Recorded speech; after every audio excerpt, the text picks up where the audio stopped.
had perfected the art of being invisible. Not really invisible, of course. Humans could not do that, but he had learned how to sit in a room full of people and make them forget he was there. It was a useful skill. He had practiced it for 3 years. The classroom was enormous. It had to be. The Galactic Academy of Xenobiology accepted students from across the galaxy, and those students came in many shapes and sizes. Some breathed methane. Some absorbed light through their skin instead of eating food. Some were so large they needed special platforms to sit on. The room was designed to hold them all. Sat in the back row. He always sat in the back row. From there he could see everyone and no one had to see him. Professor Eth stood at the front of the class.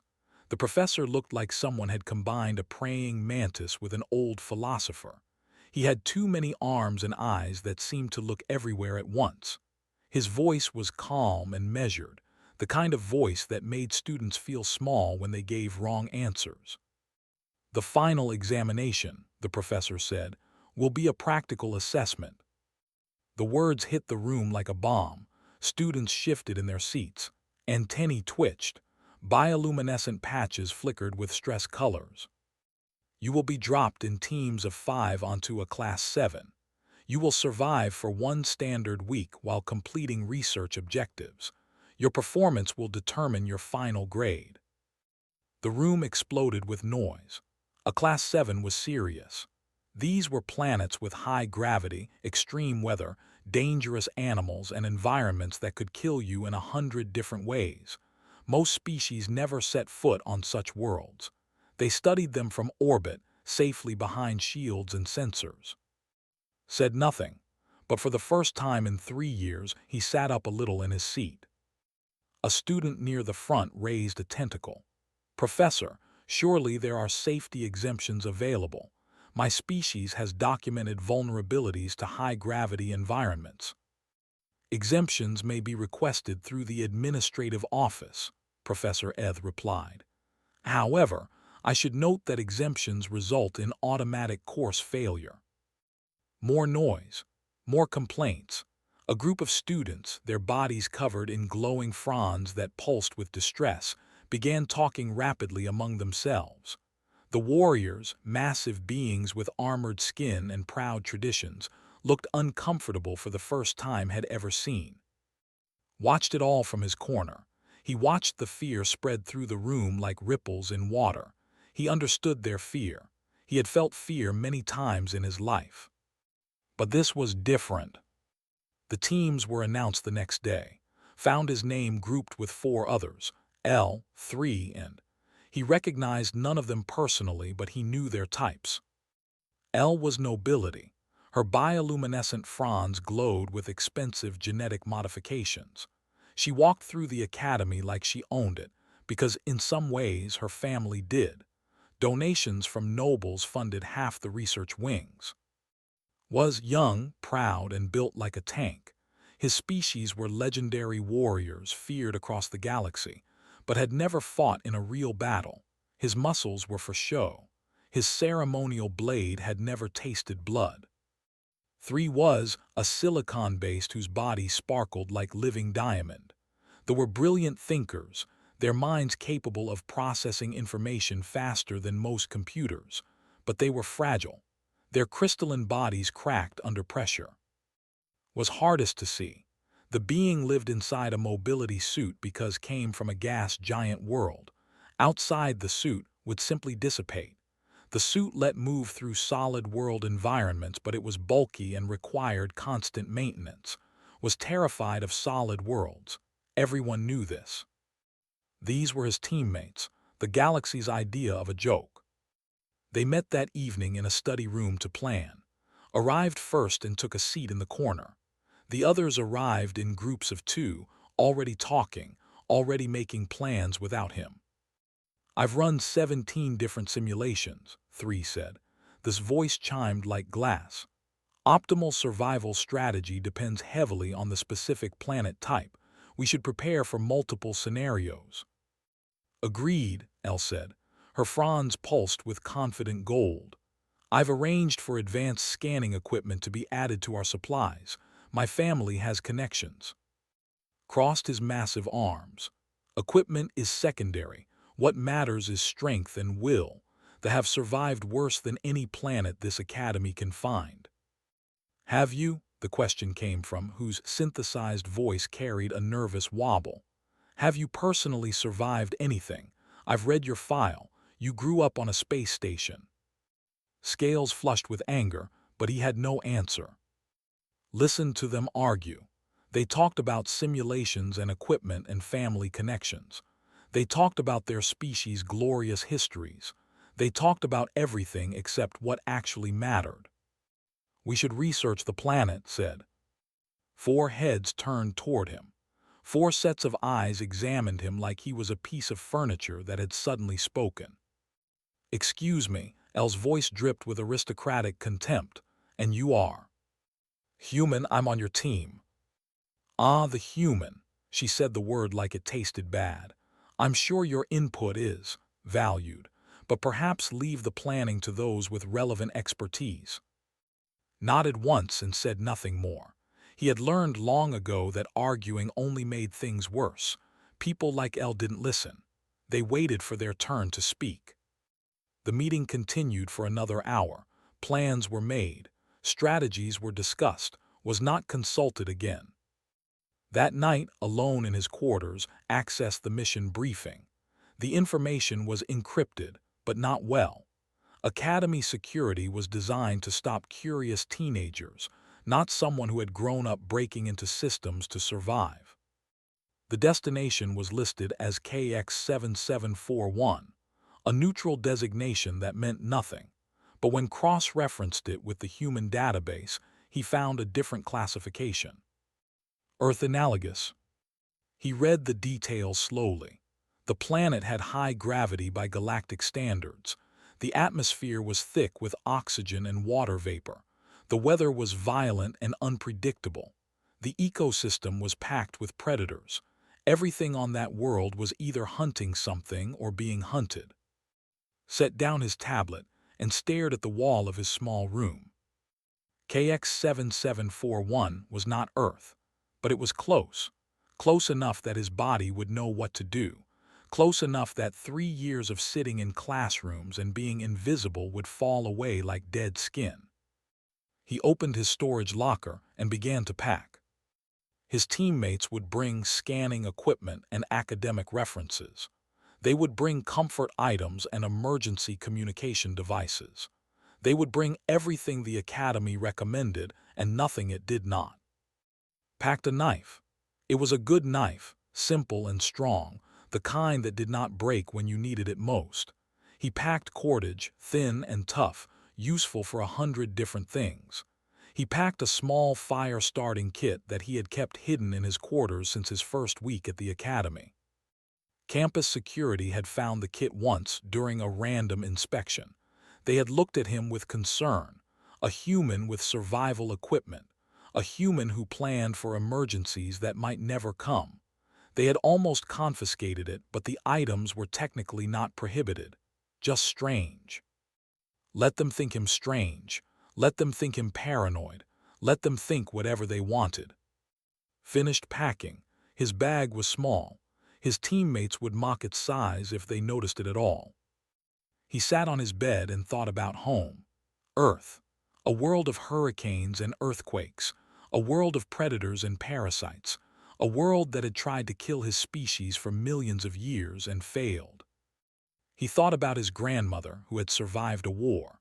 His grandfather who had crossed a desert on foot. His mother who had raised 3 children alone in a city that wanted to eat them alive. His father who had simply disappeared one day, another victim of a world that did not forgive weakness. He thought about himself, small, quiet, invisible, a human who had learned to survive by not being noticed. But KX7741 was not a classroom. It was not a space station full of aliens who looked through him like glass. It was a world, a real world, a world that worked by rules understood in his bones. For the first time in 3 years, smiled. Tomorrow, the shuttle would take them to their destination. Tomorrow, His teammates would face the kind of world that had forged humanity into what it was.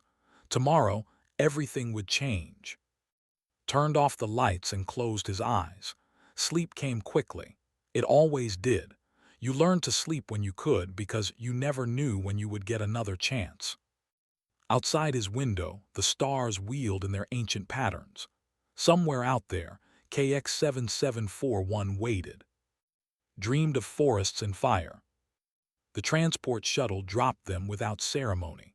One moment they were in a sterile metal box, the next they were standing in a forest that seemed to go on forever. Took his first breath of KX7741's air. It was thick and wet. It smelled of green things growing and dead things rotting. It smelled alive in a way that space stations never did. The gravity hit his teammates like a hammer. The mighty warrior staggered and nearly fell. His species had evolved on a low-gravity world. Here, he weighed almost twice what he was used to. Every step would be a struggle. Every movement would drain him. 3 made a sound like cracking ice. This body was already showing stress fractures, tiny lines spreading across the silicon surface. The atmospheric pressure was crushing down on a form designed for thin, dry air. His mobility suit beeped warnings in 3 different languages. The oxygen content was too high. The humidity was too high. The gravity was too high. Everything was wrong. Els Franz, usually bright with confident colors, had gone pale. Her scanning equipment fizzed and sparked in her hands. The humidity had already begun to destroy it. Only stood straight. The gravity was actually slightly less than Earth normal. The air was rich and breathable. The temperature was warm but not uncomfortable. His body knew this kind of world. His body was built for this kind of world. "We need to move," he said. They looked at him, really looked at him, perhaps for the first time since they had been assigned as teammates. "Move where?" His voice was strained. Speaking took effort under this gravity. "We don't even know where we are." Pointed toward a ridge barely visible through the thick canopy of trees. "High ground. We can see threats coming. We can find water sources. We can establish a base." "You presume to give orders." Els Franz flickered with weak anger. "You are the least qualified member of this team."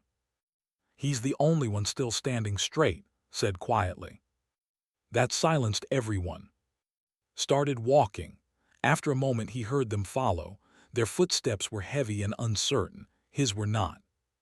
Something screamed in the forest. It was not close, but it was not far either.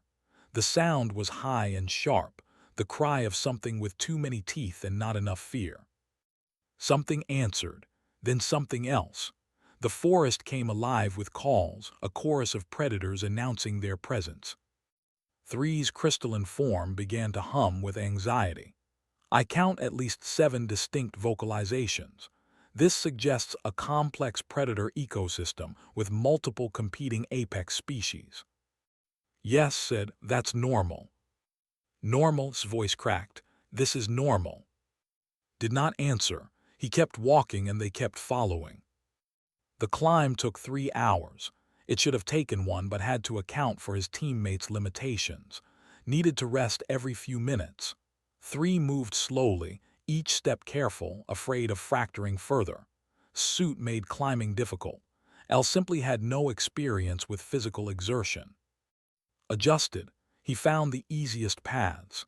He identified safe handholds for those who had never climbed before. He set a pace that pushed them without breaking them. Halfway up the ridge, a serpent dropped from the canopy.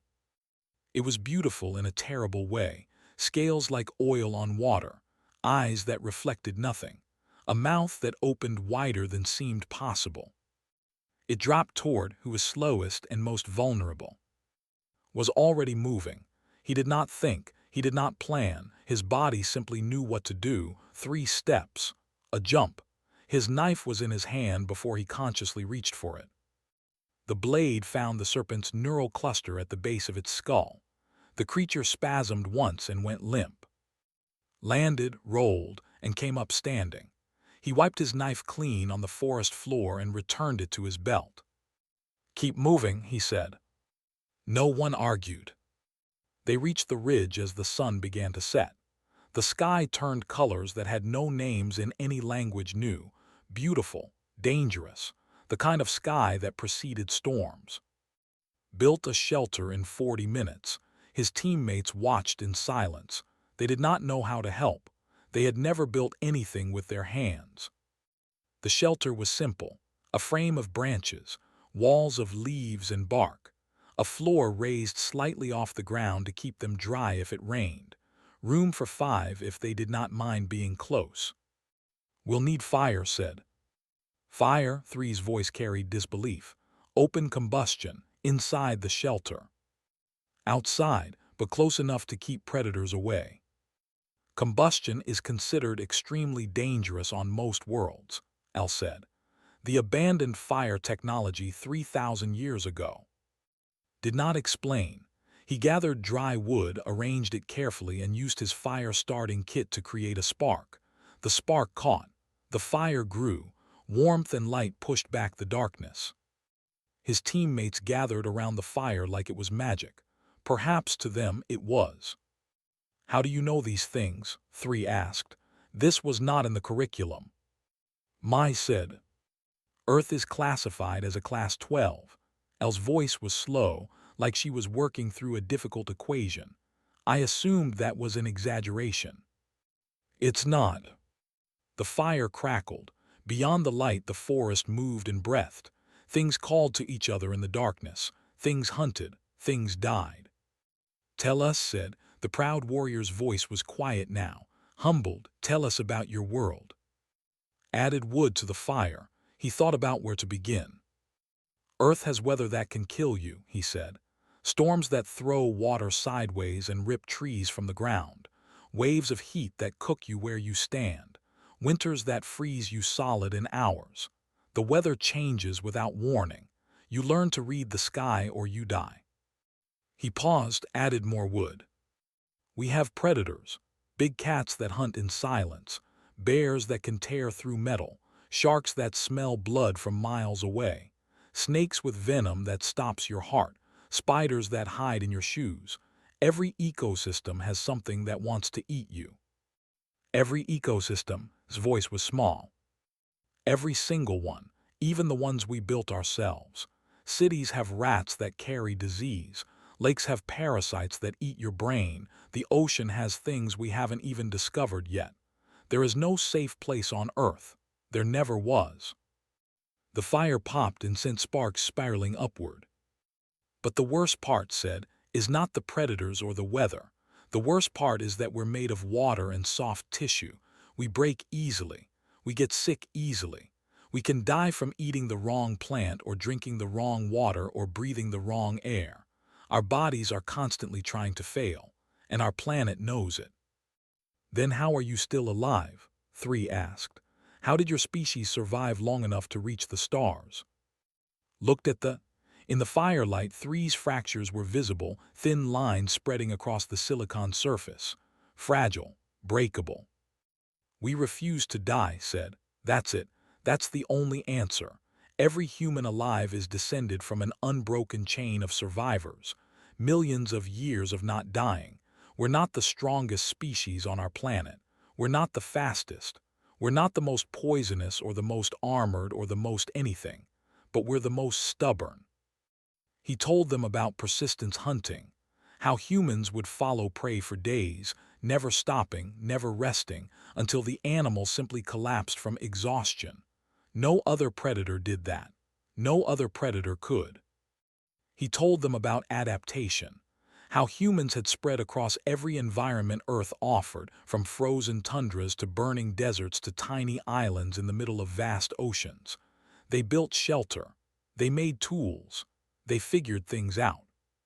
He told them about healing, how humans could recover from injuries that would kill most species, broken bones that mended, wounds that closed, sickness that passed. The human body was fragile, but it was also remarkably good at repairing itself. We are what Earth made us, finished. Every generation the weak died and the strong survived. Every generation we got a little better at not dying. We've had millions of years of practice. We don't know how to quit. We never learned." The fire burned low. Outside the shelter, something large moved through the darkness. Heavy footsteps, breathing. A predator investigating the strange lights and smells. Did not reach for his knife. He simply watched the darkness and waited. After a moment, the footsteps moved away. "How did you know it would leave?" whispered. Fire said, "Most animals fear it. It means humans are near.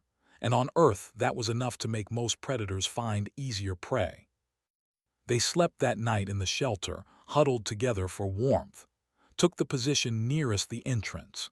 He slept lightly, aware of every sound, ready to wake at the first sign of danger. His grandmother had slept the same way. So had her mother before her. Generations of humans sleeping with one eye open, ready for whatever came. Some things never changed. The next 3 days were brutal. They traveled through the forest, following water sources and game trails, taught them as they walked, not through lectures but through demonstration. Watch where I step. Listen for that sound. See how the birds went quiet. Something is coming. Elle learned to read weather patterns. This natural sensitivity to light helped her notice changes in the sky that even missed. By the 3rd day, she could predict rain 2 hours before it arrived. Discovered that true strength was not about muscles. It was about endurance, about doing hard things when you were already exhausted. The stopped complaining about the gravity. He stopped resting every few minutes. He simply walked, one foot in front of the other because stopping meant dying. Three's brilliant mind found new purpose. They began cataloging everything, not for academic credit but for survival, which plants were safe to touch, which animals could be eaten, which sounds meant danger. Information became armor. The most frightened of them all found courage. It came slowly in small moments, a step taken without hesitation, a night spent without panic, a quiet confidence that grew each time they survived something that should have killed them. They survived a flash flood that came without warning, grabbed before the water could sweep him away. They climbed trees while the world below became a river. They survived a night when the temperature dropped so low that Three's fractures deepened and spread. Built a larger fire. He stayed awake all night, feeding it, keeping his teammate from shattering. They survived an encounter with something that had too many legs and mandibles the size of swords. Led it away from the group, running through the forest until he lost it in a ravine. Each time his teammates looked at him differently. The invisible human from the back of the classroom, the quiet one who never spoke. They had thought he was weak. They had been wrong. On the 4th day, they found the predators. They were pack hunters, 6 limbs, armored hides, eyes that gleamed with intelligence. They moved through the forest like ghosts, surrounding the team before anyone noticed. Drew his ceremonial blade. It shattered against the first creature's armor like glass against stone. Elle released defensive pheromones, a survival mechanism evolved over millions of years. The predators only seemed to grow more agitated. 3 calculated. 17 seconds until we are overwhelmed. Stepped forward. He put himself between his team and the pack. The alpha predator watched him with eyes that had seen 1,000 kills. Made himself bigger, he straightened his spine. He spread his arms. He met the alpha's eyes without blinking. And then he roared. The sound came from somewhere deep inside him, somewhere old, somewhere that remembered when humans had faced predators with nothing but rocks and screaming. It was not a sound of fear. It was a challenge, a threat, a promise. "I am not prey," the roar said. "I am danger. I am death. Touch what is mine and I will end you." The predators hesitated. Did not run. Prey ran. He did not submit. The weak submitted. He stood his ground and dared them to come closer. One of the younger predators lunged, testing. His knife was in his hand before the motion finished. The blade opened a shallow cut across the creature's snout, not deep enough to kill, deep enough to hurt. A warning. The predator yelped and retreated. The pack watched for a long moment. The alpha's eyes narrowed. Something passed between them, predator to predator, a calculation of risk versus reward. The pack watched them go. Only when they had disappeared into the forest did he lower his arms. "We should move," he said. "They'll be back with more." Stared at him. The greatest warrior of his academy cohort, brought low by gravity and circumstance, looked at the small human like he was seeing something impossible. "How," the whispered, "how did you do that?" Cleaned his knife. They're predators. Predators understand strength. They understand threat displays. They don't want a fight that might cost them injuries. I made them believe the fight wasn't worth it. But you're small, you're fragile. They should have seen you as easy prey. Met's eyes. My ancestors faced predators like that with rocks and pointed sticks. They didn't have armor or weapons or technology. They just had stubbornness and the absolute refusal to die. Every human alive carries that inheritance. We don't look dangerous, but we are. We're the most dangerous thing Earth ever made. Said nothing, but when started walking, the fell into step behind him without a word. So did the others. The final days became something had not expected. They became good. He taught and his teammates learned. Not the dry facts from textbooks, but the real knowledge that kept you alive. How to find water, how to build shelter, how to read the land and sky and everything between. They found things worth studying. Hot springs teeming with microorganisms that had never been cataloged. Rock formations that told the story of a planet's violent birth. A predator den where they observed behavior patterns no one had ever recorded before. The research objectives that had seemed so impossible now completed themselves almost without effort. When you understood a world, when you moved through it instead of against it, everything became clearer. On the sixth night, Elle spoke quietly by the fire. "I owe you an apology," she said. Looked at her, the noble who had dismissed him so easily. Her fronds glowed soft blue now, the color of sincerity in her species. "I thought I knew what strength was," she continued. "I thought it was money and connections and genetic modifications. I thought humans were lesser, primitive, a young species that hadn't earned its place among the stars." She paused, the fire crackled. "I was wrong. You are not primitive. You are refined. Millions of years of pressure have made you into something terrible and beautiful. I am honored to have survived beside you." Nodded once, "Thank you. Can I ask you something?" "Yes." "You never said anything. 3 semesters. You knew all of this and you never volunteered. You never corrected us when we made assumptions. Why?" Considered the question. He thought about the back row of the classroom, the invisible seat, the years of silence. "No one ever asked," he said.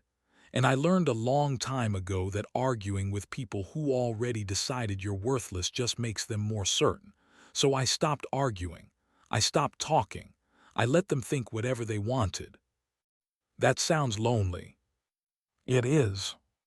Elle's fronds flickered with complex emotions. "You're not invisible anymore, not to us, not ever again." Something warm spread through his chest, something he had not felt in a very long time, something like belonging. On the 7th day, the extraction shuttle arrived. They heard it before they saw it, the rumble of engines cutting through the morning air. The designated coordinates were 2 kilometers away, on a flat plain they had used as a landmark. 3 checked the time. "The shuttle will wait 15 minutes. We cannot reach the coordinates in 15 minutes." A storm had forced them to shelter the night before. They were in the wrong place at the wrong time. Standard protocol said the shuttle could not wait. "Secondary extraction is 48 hours away," said. The fear was back in the synthesized voice. "My suit's power cells won't last that long. Fractures are critical. We'll die." Looked at his teammates. 4 beings who had placed their lives in his hands. 4 beings who trusted him. "We move," he said, "now." The storm system is still active, 3 said. Wind speeds exceed safe parameters. There is flooding between us and the extraction point. I know. We cannot possibly survive that crossing. Met the sighs. His voice was quiet but carried absolute certainty. Yes, we can, because I'm not losing anyone, not today, not ever. They moved. The next 2 hours were the worst of his life, and he had lived through some terrible hours. The wind hit them like fists. Rain came sideways, so thick it was hard to breathe. The ground turned to mud that sucked at their feet. Streams became rivers. Rivers became walls of white water that could sweep away anything in their path. 3 fell first. His legs cracked and gave way, caught before impact and lifted. He carried his teammate over his shoulders, the crystalline weight bearing down on him with every step. Suit screamed warnings. Something had breached the seals. Atmosphere was getting in. The being inside was struggling to survive. Shielded the suit with his own body, taking debris impacts that left bruises and cuts. Stumbled into a flash flood. The water hit fast and hard, dragging the under, dove in. He found in the murky water and pulled. The current fought him. He fought harder. They surfaced downstream, both gasping, both alive. Elle's mind began to fracture under the stress. Her species was not built for sustained terror. She froze, Franz pale and trembling, unable to move or think. Guided her through it, speaking calm words in her ear, leading her step by step through the chaos. He bled, his ribs cracked, his shoulder dislocated, and he popped it back into place without stopping. He had not slept properly in 3 days. He did not stop. The shuttle came into view with 2 minutes to spare. Could see the ramp lowering, the pilot visible in the cockpit, checking the time. Go, he said to his teammates, run. They ran. 4 beings who had nearly died a dozen times in the past week. 4 beings who found strength they did not know they had. They reached the ramp. They climbed aboard. The pilot began counting heads. Was last. He stumbled up the ramp with 40 seconds to spare. The door closed behind him. He did a 1, 2, 3, 4. All alive, all safe. Only then did let himself fall. He woke in the medical bay 18 hours later. The first thing he saw was 4 faces watching him, Els Franz glowing soft gold, scales flushed with relief, 3's fractures sealed with medical compound, suit repaired and humming quietly. You're awake, El said. Tried to sit up, pain shot through his ribs, he lay back down. Easy, said, the warrior's voice was gentle. You have 3 cracked ribs, a healing shoulder, and more cuts than the medical system could count. You need rest. Did we make it? Asked. We made it, 3's voice chimed like bells. Highest survival score in Academy history. Research data that will fuel papers for decades, all because of you. Closed his eyes, good. They stayed with him. 4 beings who had once dismissed him. 4 beings who now considered him family. They talked quietly among themselves and sometimes to him. They told him things they had never told anyone. When slept again, it was the deep sleep of someone who had finally found rest. The graduation ceremony was the largest in Academy history. Word had spread about Team 7, the quiet human who had carried his teammates through hell, the invisible student who had turned out to be the most capable survivor anyone had ever seen. When walked across the stage to receive his honors, the applause was thunderous. Students from 100 different species stood and cheered. Professors who had never noticed him before looked at him with new eyes. Professor Ev, the many-limbed being who had assigned the examination, waited for the noise to die down. Mister, the professor said, your performance has forced us to several assumptions about humans, about survival, about what makes a student valuable. The professor paused. Would you consider joining the faculty? We need a survival instructor, a real one. Looked out at the crowd. He saw his teammates in the front row, beaming at him. He saw students who had ignored him for 3 years, now looking at him with something like awe. He thought about silence, about invisibility, about years spent being overlooked and underestimated. "Yes," he said, "I think it's time people learned." The new semester began on a bright morning. Stood at the front of a classroom, his classroom. The students watched him with wide eyes and nervous bodies, representatives of a dozen different species. All of them had heard the stories. He looked at them, young, scared, so certain of their own limitations. "This is practical survival theory," said. His voice was clear. His voice was strong. "Before we begin, I want to address something you've probably been told, that some species are simply not equipped for harsh conditions, that survival is about strength or technology or genetic advantage." He paused, let the silence grow. "That's wrong." He walked among them, meeting eyes, letting them see him clearly. "Survival is about one thing, refusing to die. My species learned that lesson in a crucible world that spent millions of years trying to kill us. We're still here, not because we're the strongest, not because we're the fastest, because we're the most stubborn." He returned to the front of the class and picked up a piece of chalk. "By the end of this course, you will understand that. You will understand what you're capable of. You will understand that the limits you believe in are lies. They're lies told by people who never had to fight for survival, people who gave up before they started." He turned to the board and began to write. "You are not going to give up. I won't let you." The chalk scratched against the surface. The students sat in their seats. Something shifted in the room. Fear became curiosity. Curiosity became hope. "Now," said, "let's begin."